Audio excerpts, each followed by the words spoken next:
아침 밥상 받으셨습니까? 식사하셨습니까? 예. 못 오셨다면 오늘 교회에서 같이 식사하고 밥상을 받으시길 바랍니다.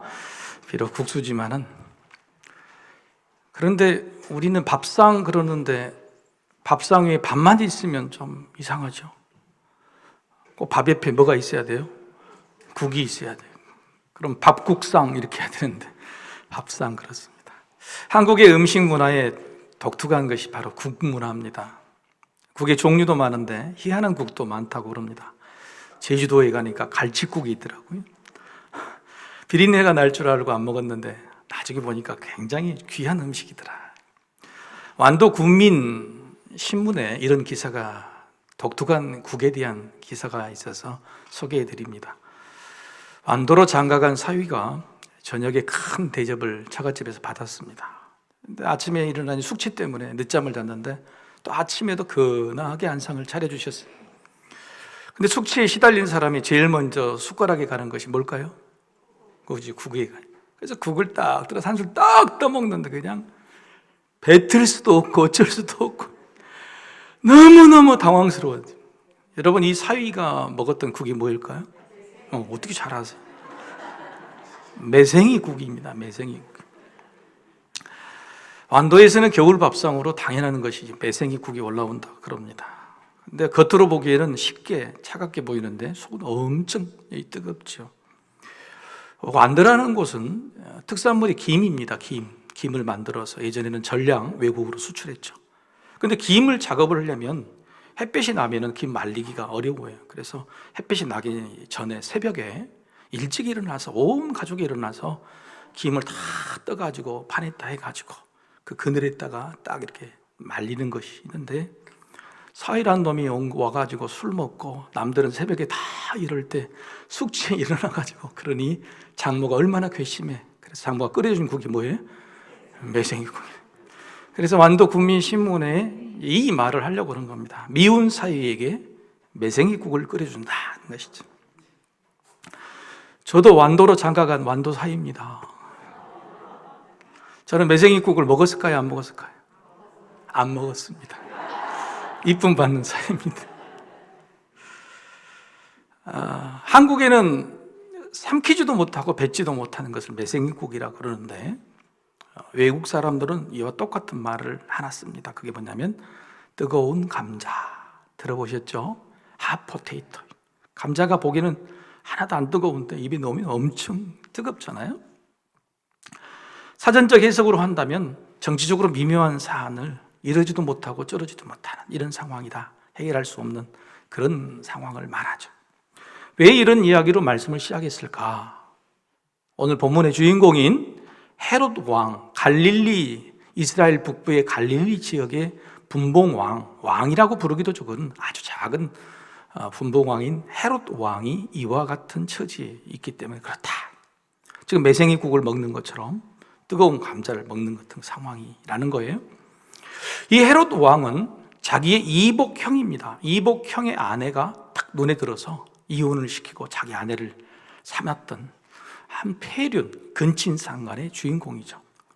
근데 이런 부독특한 가족사에 어떻게 백성들이 왕에게 할 수 있겠어요? 그런데 그때 유독 이게 잘못됐다고 달라들었던 사람이 누구냐면 예수님보다 6개월 먼저 태어나고 이 땅에 세례를 베풀었던 세례 요한이 잘못됐다 계속적으로 공격하는 거예요. 근데 세례 요한이 지금 백성들에게 신망과 인기가 어마어마하게 높습니다.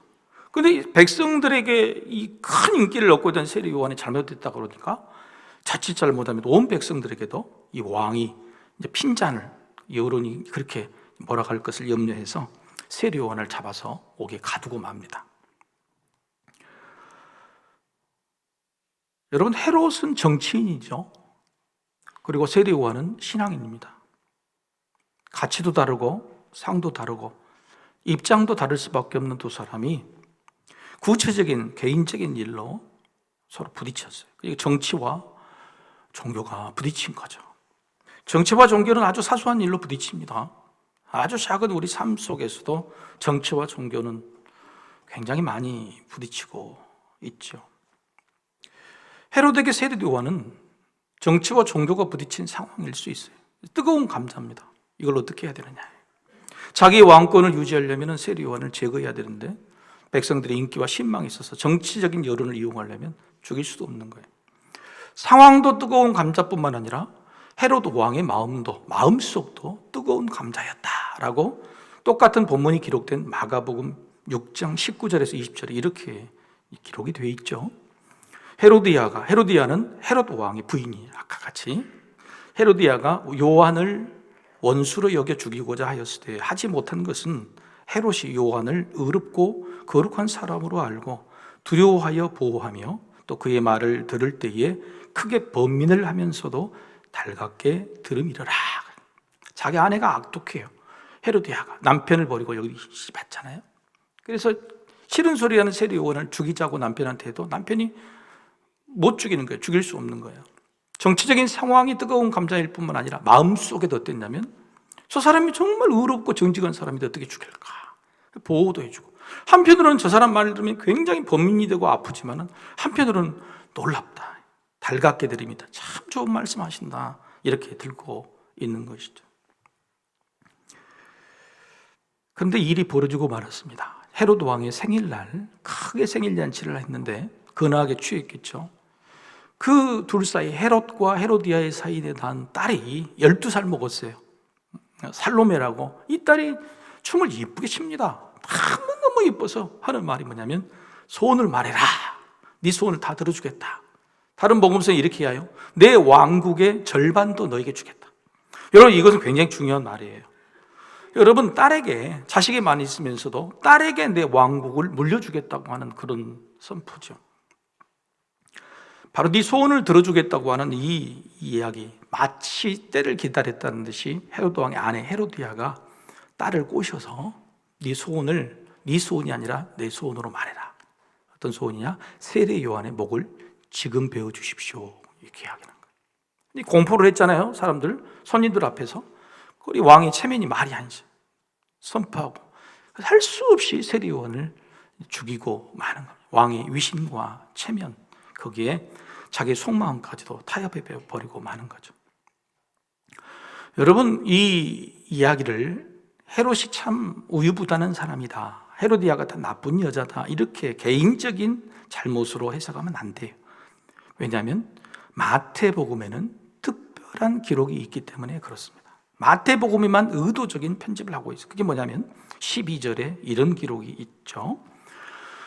요한의 제자들이 와서 시체를 가져다가 장사하고 가서 예수께 아뢰니라 라는 말을 마태복음에만 마태가 쓴 거 있습니다. 왜냐하면 세례 요한의 제자가 있는데 스승 세례 요한이 죽었어요. 그래서 장사를 지내고 나서 그걸 누구에게 와서 보고를 했어요? 예수님에게 와서 보고를 했다는 말을 왜 기록했을까요? 왜 기록했을까요? 세례 요한과 예수님과 제자들은 이제 끝난 것인데 왜 보고했을까?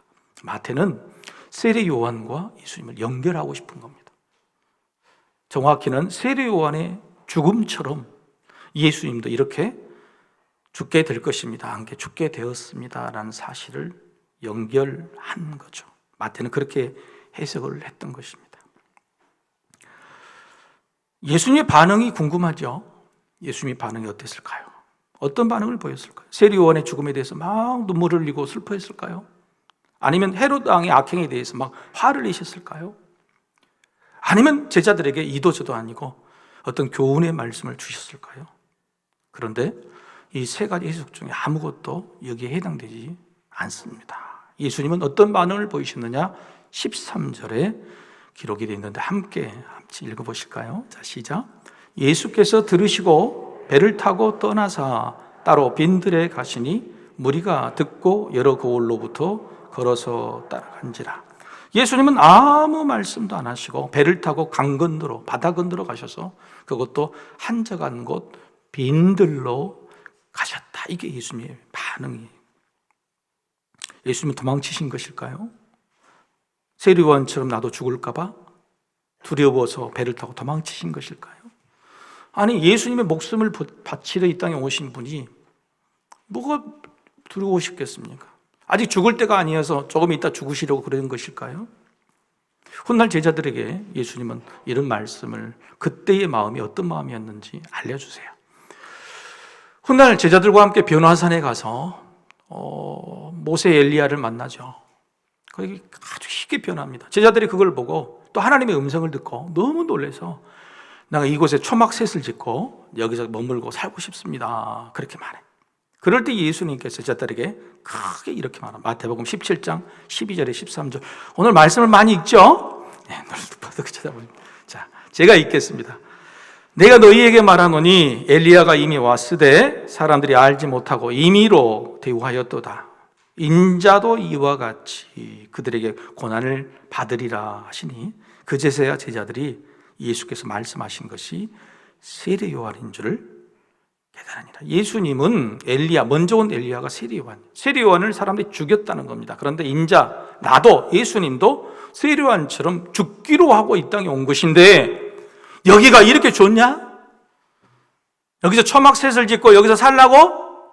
나는 저 땅에 가서 죽으러, 십자가에 달려 죽으러 온 사람이야. 너희도 여기 머물면 안 돼.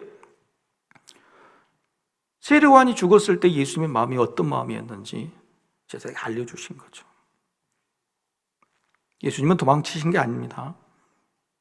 잠시 시간적인 계산으로 그런 것들 계산해서 피하신 것도 아닙니다. 자, 그렇다면 왜 빈들 한적한 곳으로 나가셨을까? 여러분, 예수님이 들으신 말씀은요, 오늘 세례 요한의 죽음의 이야기가 아닙니다. 오늘 여러분, 세례 요한의 죽음의 이야기는요, 끼어든 이야기예요. 중간에 삽입된 이야기예요. 1절, 2절하고 마지막 예수님이 들으시고 나가셨다가 연결돼야 되는. 3절 첫 번째 문장이 뭐죠? 3절 첫 번째 문장? 여러분, 3절 전에 이렇게 기록되어 있습니다. 오늘 본문에 전에. 한 번도 안 찾아보시네요. 3절 성경책 안 가셨어요? 3절 첫 번째 문장이 뭐죠? 전에, 그래, 전에. 그러니까 이것은 마태가 설명을 한 겁니다. 세례 요한이 어떻게 죽었는가에 대해서 전에 하고 쭉 이야기를 가운데다가 삽입하는 거예요. 누구를 위해서요? 이 이야기를 듣는 독자들을 위해서, 우리들을 위해서. 예수님이 들으신 이야기가 뭘까? 그러면 예수님이 들으시고 아무 말씀 하지 않고 배를 타고 저 한적한 빈들로 광야로 가신 이유가 뭘까? 무슨 이야기를 들으셨을까? 그것은 1절과 2절의 말씀입니다. 제가 읽겠습니다. 그때에 분봉왕 헤롯이 예수의 소문을 듣고 그 신하들에게 이르되 이는 세례 요한이라. 그가 죽은 자 가운데서 살아났으니 그러므로 이런 능력이 그 속에서 역사하는도다 하더라. 이 소식을 들었어요. 무슨 말이냐? 세례 요한은 자기가 분명히 죽였어요. 그런데 예수라는 사람이 나타나가지고 세례 요한보다도 더 큰 기적을 베풀고 더 좋은 말씀을 하신다는 소문이 됐어요. 그 이야기를 보고를 받았죠. 근데 헤롯 왕이 어떻게 생각했냐면, 와, 내가 죽인 세례 요한이 다시 살아났다. 왜냐하면 그 당시에는 위대한 사람, 선지자 이런 분들은 죽었다가 다시 살아난다는 것이 자기들 소문이고 격언이었고, 이 말은 무슨 말이냐면 헤롯 대왕이 지금 죄책감이 시달린다는 거예요. 자기의 양심의 가책이 있었잖아요. 그래서 죽이지 않고 있었는데 딸 때문에 어쩔 수 없이 죽였던 그 사실, 얼마나 후회하고 있었던 거예요. 자, 그렇다면 여러분, 헤롯 왕에게 죄책감이 생겼다는 것, 정치 지도자에게 문제가 생겼다는 것이 종교에, 예수님에게 기회입니까? 아니면 위기입니까? 계산이 안 되세요? 기회죠. 위기죠. 왜요? 헤롯 왕이 이렇게 자책감을 느꼈으니 딱 찾아가서 너 세례 요한 죽인 거 회개해. 세상 사람들이 잘못했다고 공포해. 그렇게 헤롯 왕을 회개시킬 수 있는 좋은 계기가 된 거예요. 자책감이라. 또 여러분, 헤롯 왕의 죄책감과 두려움을 딱 이용해서 예수님이 딱 기회를 잡으면 이제 복음 접하도 훨씬 더 잘할 수 있는 기회가 되지 않겠어요? 아니, 그것도 아니고 예수님께서 가서 헤롯 왕에게 내가 용서를 선포한다, 걱정하지 마라 그랬다면 예수님의 그 너그러운 마음이 얼마나 명성을 더 얻게 됐겠습니까? 세례 요한의 죽음보다도, 백성의 실망보다도 예수님의 이제 인기가 확 더 치솟을 수 있는 기회예요. 기회. 예수님도 모르시지 않았을 겁니다. 두려워할 일이 아니고 도망칠 일이 아니고 오히려 기회일 수 있다는 걸 아셨음에도 예수님은 외면하셨어요. 그리고 오히려 강 건너로 피하셨어요. 왜 그랬을까요?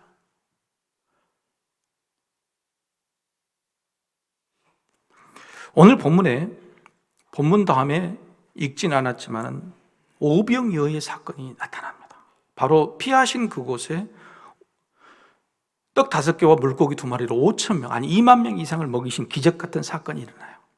예수님이 배를 타고 떠나시기 직전에 들은 소문과 오병이어의 사건 사이에 빠진 기록이 하나 있어요. 그게 마가복음에는 기록이 되어 있습니다. 마가복음에는 어떤 문장이 빠졌냐? 마가복음 6장 30절에서 32절 말씀을 제가 읽겠습니다. 사도들이 예수께 모여 자기들이 행한 것과 가르친 것을 낱낱이 고하니 이르시되 너희는 따로 한적한 곳에 가서 잠깐 쉬어라 하시니 이는 오고 가는 사람이 많아 음식 먹을 겨를도 없습니다. 이 배를 타고 따로 한적한 곳에 갈세. 자, 배를 타고 넘어가기 전에 무슨 일이 있었습니까? 제자들이 왔다는 거예요. 제자들이 어디 갔다 왔을까요? 전도 여행을 갔다 왔어요. 시작을 지어 전도 여행을 다녀왔어요. 갔다 와서 예수님을 만나자마자 주님, 제가 기도했더니 귀신이 쫓아가더이다. 제가 갔더니 온 마을 사람이 다 주님을 영접하고 예수 믿게 되고 회개했습니다. 주님, 내가 이렇게 능력이 있는지 몰랐어요. 주님이 이렇게 위대하신 분인지 몰랐습니다. 라고 서로 그냥 다른 복음서에는 하나도 빠짐없이 모든 것을 다 예수님께 다 거의 막 마음이 제자들이 붕붕 떠 있는 겁니다. 예수님은 그 한껏 들뜬 제자들의 보고를 다 들어주셨어요. 그리고는 예수님이 무슨 말씀하시죠? 칭찬도 격려도 하시지 않고 그래 고생했다 이제 쉬러 가자 배를 타자 가자 이렇게 말씀하시죠.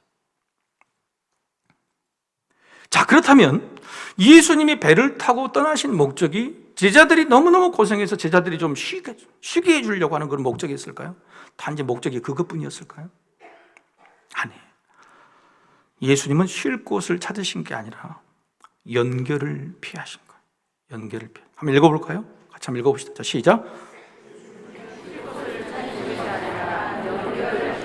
어떤 연결을 피하신 것일까요? 정치적인 연결을 피하신 거예요. 예수님의 성공담이 첫 번째는 정치적으로 연결되는 것을 꺼리셔서 피하셨습니다. 누가복음에는 헤로드 왕이요 죄책감이 들었다. 와, 세례요한이 완성했다. 큰일 났다. 그런데 그 다음에 무슨 말이 있었냐면 보고자 하더라. 예수가 누군지 보고자 하더라. 이 말은 무슨 말이냐? 예수를 불러와라. 예수를 내가 보고 싶다는 거예요. 자, 예수를 보고 싶어하는 헤로드 왕의 말은 무슨 말이냐? 내가 저를 불러서 계산해보게 따져보겠다는 겁니다. 그 마음속에는 여러 가지 마음이 있어요. 정말 예수라는 사람이 어떤 사람이냐 호기심도 있을 것이고 또 백선의 여울은 정말 세례요한이면 어쩌지 하는 두려움도 있었을 것이고 아니면 정말로 세례요한이 환생인 것이라면 잡아서 죽여야 된다는 그런 죽이고자 하는 살인 욕심도 있었을 겁니다. 자, 보고자 하더라라는 헤로드 왕의 마음은요 정치적인 마음이에요. 정치적인 속셈이에요. 예수님이 이걸 아신 거죠. 그래서 보고자 하더라는 그 이야기를 듣고 떠나가시는 거예요. 대통령이 저 큰 교회 목사님은 이렇게 능력이 있고 제대로 목사님 한번 뵙시다. 쪼르르 달려가는 게 아니라 강 건너러 가셔. 무슨 말인지 알겠어요? 시장이 부르고 동구청장이 부르고 목사님들 좀 뵙시다. 그게 안 가는 거예요. 정치적으로 연결된 자체를 싫어하는 거예요. 끊어버리는 거예요. 두 번째, 예수님의 성공담이 아니라 제자들의 성공담이 정치적인 기회로 연결되는 것을 사전에 막고자 했어요. 제자들은 지금 딱 와보니 세례요한이 죽었다. 예수님의 경쟁자가 죽었어. 예수님의 경쟁자가 죽었다고요. 요한의 제자들이 예수님께로 와서 보고했다가 여기 밑에 제자가 된 거예요. 그러면 누구 세상이에요? 예수님 세상이에요.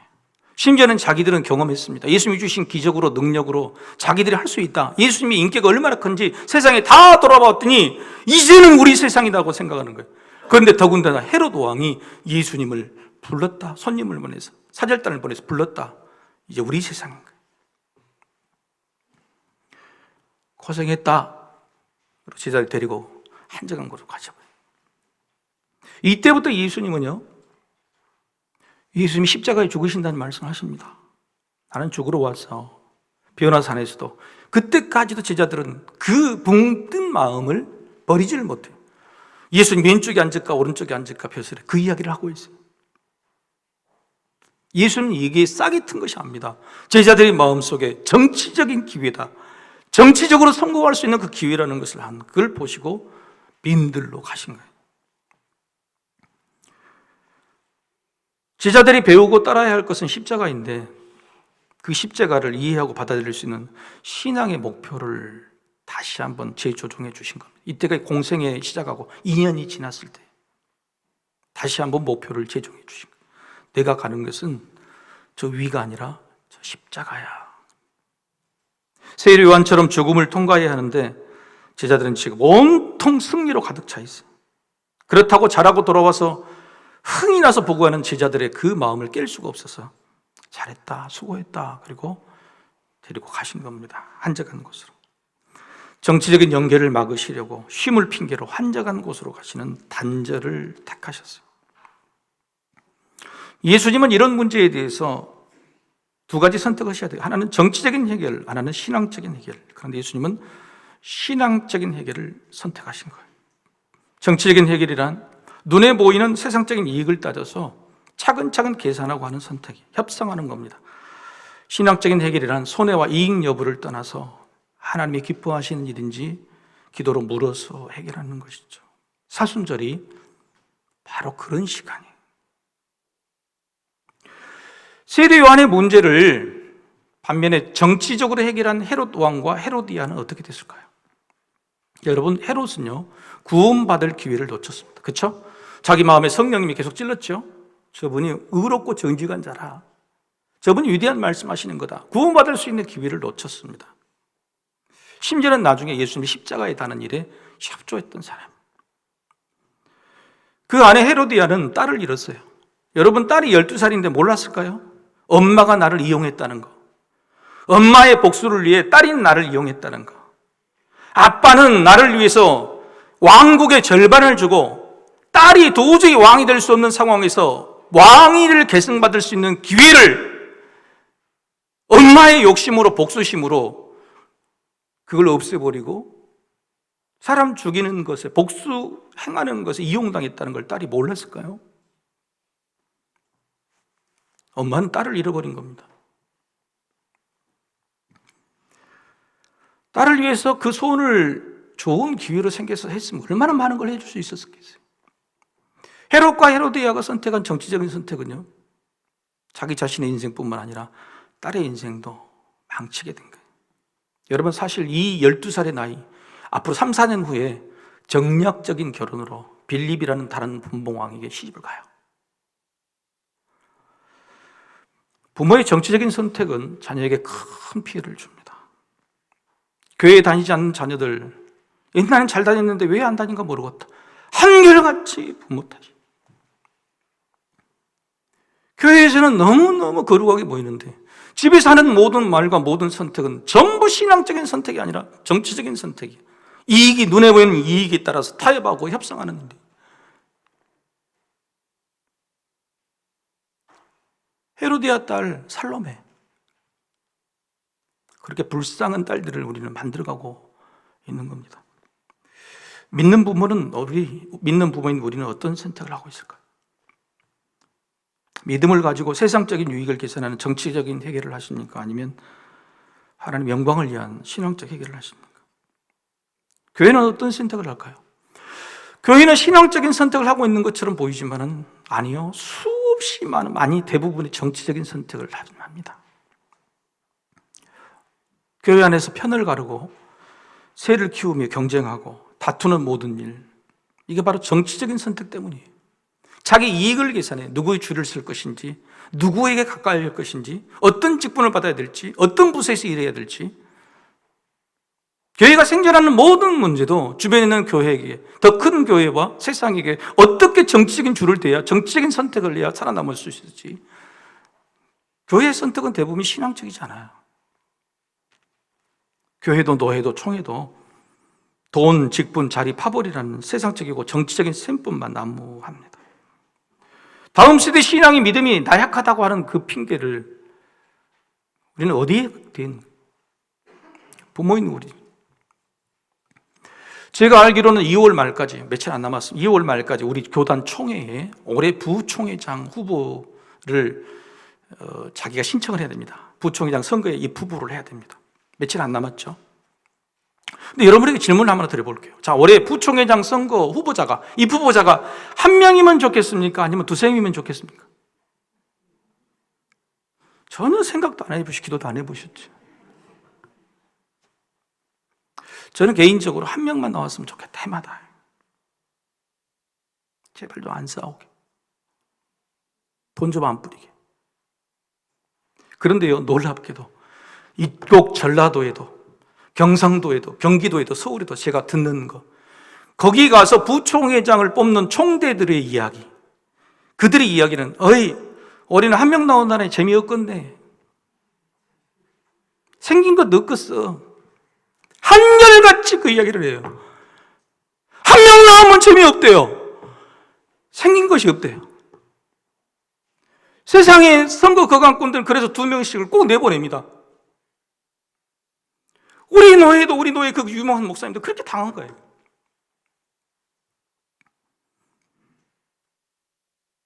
한 명이면 재미도 없고 생긴 것도 없다. 신앙적 선택이 박수를 받는 게 아니라 정치적인 선택에 환영받는 교회가 됐어요. 기도하셔야 돼요. 한 명만 나오라고. 우리 교회는 어떻게 해야 될까요? 도대체 직분자 선거를 어떻게 해야 됩니까? 내년에 또 해야 되는데 너무너무 아파요. 선거할 때마다 상처받고, 선거할 때마다 그 악이 스물스물 올라오고. 도대체 저는 어떻게 해야 됩니까? 어떤 선택을 해야 됩니까? 목회자. 과정과 경력을 수료하면 다 줘버릴까요? 60 넘으면 전부 다 줘버릴까요? 저는 솔직히 말해서 제비뽑기로 했으면 좋겠어요. 기도에서 원하신 분 나와라. 제비뽑기에서. 제비뽑기 할까요? 대답들을 안 하시. 여러분, 정치적 셈법이 나옵니까? 방법을 찾아야 되는데 어려워요. 하나님이 원하시는 교회, 하나님이 그때 기도를 해도 정치적인 선택이 아니라 신앙적 선택을 어떻게 해야 될지 너무너무 힘들어요. 기도해 주세요. 여러분, 종교개혁이 500년 전에 있었던 종교개혁이 종교가 정치하고 붙어먹어서 그랬어요. 너무너무 붙어먹어서 결국은 싸우고 다치고 그러다가 종교가 타락해서 종교개혁을 일으켰습니다. 그런데 놀랍게도 이 종교개혁이 다시 정치와 연결돼서 성공할 수 있었어요. 정치 세력과 붙들어서 성공했지, 그렇지 않으면 종교개혁은 실패했을 겁니다. 여러분, 정치와 종교는요, 뜨거운 감사예요. 매생이 국이라고 해요. 도대체 어떤 선택을 했어요? 자, 예수님은 어떤 선택을 하셨을까? 첫 번째는 한적한 곳으로 가셨습니다. 그럼 피하면 대수냐? 도망치면 당상이냐? 예수님 왜 피하셨을까? 왜 한적한 곳으로 가셨을까? 정치적인 연결을 끊으시는데 그것이 정말로 끊는 것만 좋은 선택인가? 그렇잖아요. 마태의 기가 막힌 편집이 바로 그 다음에 오병이어의 기적 사건을 붙여놓으면서 알게 된 거예요. 보여준 겁니다. 예수님은 정치적인 연결을 피하셨지만 백성들은 피할 수 없었습니다. 아니, 피하시지 않았어요. 다른 복음서에는요, 세상에요, 이 상황이 어땠냐면 예수님이 배를 타고 건너가시는데 백성들이 그 모습을 보고 배를 못 타고 오니까 삥 둘레, 이 둘레로 달려서 예수님을 쫓아가요. 달려갔다고 써져 있어요. 기록이 되어 있어요. 예수님이 건너편으로 배를 타고 가시는데 백성들은 달려서 그 육지를 예수님을 따라잡았다 가서 기다리고 있었다. 백성들도 피해서 백성을 만난 게 아닙니다. 예수님은 그렇게 갈망하는 백성, 힘든 백성, 연약한 백성들을 이리 오라고 부르신 거예요. 정치적인 그곳이 바로 이쪽으로 오라고. 그 간 베스다 광야는 이방 땅이에요. 여러분, 이곳에서 무슨 일이 있었는지 아세요? 이 백성들을 치료해 주시고 말씀을 전하다가 저녁 때가 됐습니다. 근데 이 백성들은 하루에 2끼만 먹는 백성들이라 저녁 먹을 생각을 못 해요. 아니면 아침과 저녁을 먹으니까 겨우 저녁도 달려왔기 때문에 뭘 준비했겠어요? 이럴 때 지자들이 머리가 탁탁 돌아갑니다. 주님, 그만하시죠. 수업 시간 끝났습니다. 12시, 11시 됐네요. 그죠? 예배 시간 끝났네요. 제자들은 주님, 저들을 각자 저 마을로 보내서 밥을 먹게 하십시다 이렇게 했어요. 근데 그때 주님이 뭐라고 하시죠? 제자들에게 너희가 이 문제를 해결하라고 해요. 너희가 이 저녁밥 문제를 해결하라. 이것은 뭐죠?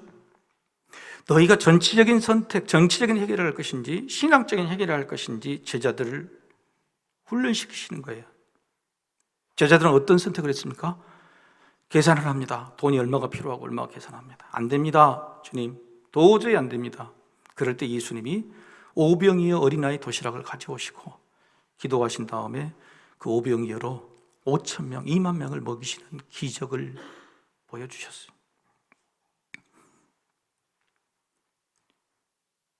정치적인 선택이 아니라 신앙적 선택을 해야 기적이 일어납니다. 이걸 보여주신 겁니다. 정치적이지 않은 순수한 신앙이 기적의 근원입니다. 정치적을 선택을 하면 예수님도 세례요한처럼 목이 잘려 죽으셨을 거예요. 위로 가는 선택이 아니라 낮은 데로 가는 거예요.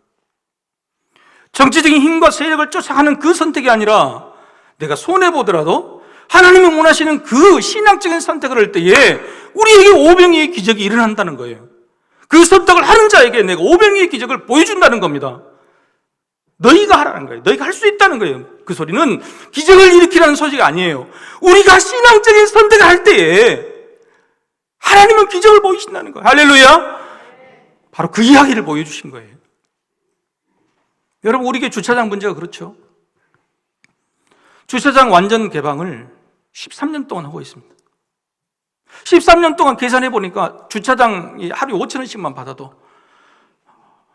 놀라지 마십시오. 50억이더라고. 13년에 50억이면 우리 빚을 진작 갚아버렸지. 우리 국수 안 먹고 매일 스테이크 썰지.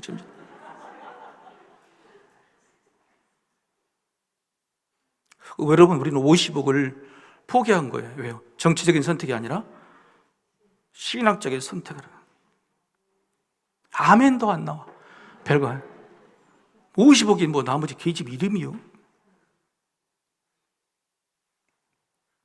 최근에 동구청에서 주차장의 효율성 제고를 위해서 제안을 해봤습니다. 차단기를 양쪽에 설치하고 요금을 좀 받읍시다. 요금을 받으시면 회전율이 되는데 동네 사람들이 아침에 9시부터 저녁 6시까지 꽉 차 있으니까 손님들이 와도 주차할 데가 없다는 거예요. 여기 가서 주차해도. 그러니 요금을 받으면 차가 좀 돌 것이다. 그래서 내가 가만히 그래요. 그 옆에 있는 직원한테 여기 혹시 우리 교회 되세요? 그랬더니 된대. 그러면 5,000원이 아니라 10,000원 혹시 받으면 차 여기 될 겁니까? 안 될 겁니까? 될 수밖에 없대요. 출근을 해야 되는데 돈을 10,000원을 주라 그러든지 10만 원을 주라 그러든지 우리 교회밖에 될 곳이 없는 거예요. 여러분, 이 선택이 뭐예요? 제가 어떻게 했겠어요? 이 주차장에 차를 대고 있는 사람 3분의 1은 동구청 직원입니다. 자기들은 동구청 직원들에게 욕을 얻어먹지 않는 정치적 선택을 하고 이곳 주민들을 위한다는 명분을 가지고 돈을 받는 겁니다. 그러면 회전율은 안 되고 여전히 주변에 있는 사람도 돈만 내게 되는 거예요. 교회는 욕을 얻어먹고. 방법은 딱 한 가지예요. 9시까지 문 잠그면 됩니다. 간단하죠? 9시까지만 문 잠가면 출근하신 분들이 전부 다 못 되잖아요. 그러면 비어있죠. 그 다음부터 열면 돼요. 끝납니다. 우리는 그마저도 안 하려고 하는 거예요. 그들도 힘든 이웃이니까. 여러분, 신앙적 선택과 정치적인 선택의 차이는요, 한순간이에요. 지금도 수많은 우리 교인들 중에서 그래요. 목사님 돈 좀 받읍시다. 주차장 돈 좀 받읍시다. 여러분, 마음을 하나로 해주세요. 마음을 하나로 맞아서 정치적인 선택이 아니라 신앙적 선택이 돼야 우리에게 오병이어 기적이 일어난다니까요. 할렐루야. 그게 필요한 거지요. 그게 주님이 행하시는 기적. 오늘 예수님의 말씀은 이겁니다. 누구의 이웃이 되어 주겠느냐. 우리에게 정치적인 선택과 신앙적인 선택의 기준점이 뭐냐면 너는 누구의 이웃이 되어 주겠느냐.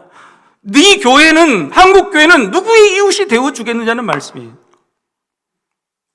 우리의 선택이 오병이어를 좌우합니다.